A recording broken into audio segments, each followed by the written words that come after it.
আলু রান্না করবো হচ্ছে পাবদা মাছ। তার জন্য কী কী এখন নিয়ে নিয়েছি হচ্ছে এই যে সর্ষেটাকে বাটবো, সর্ষে আর লঙ্কা, 4-5টা লঙ্কা, সর্ষে, দিয়েছি রসুন আর তোমার টমেটো। এই হচ্ছে তোমার দিয়ে রান্না করবো হচ্ছে সর্ষে পাবদা। নিয়ে নিয়েছি সর্ষে, রসুন আর লঙ্কা, এটাকে বেটে নেব।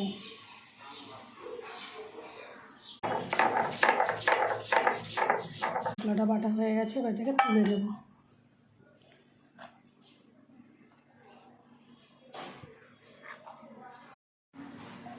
মাছগুলো ভেজে নেবো।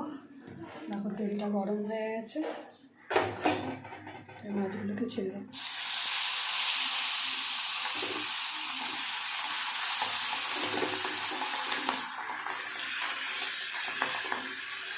মাছগুলো ভাজা হয়ে গেছে, এগুলোকে তুলে নেব।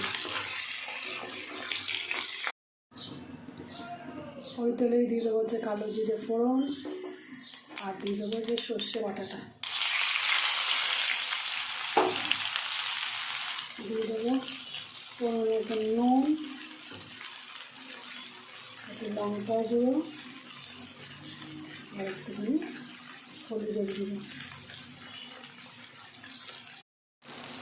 দিয়ে দেবো। একটা টমেটো,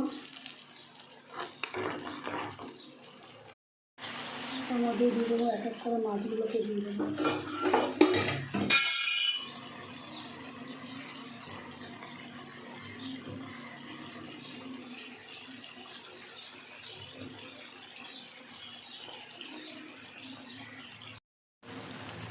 মাছের ঝোলটা হয়ে গেছে, এবার এটাকে নামিয়ে নেব।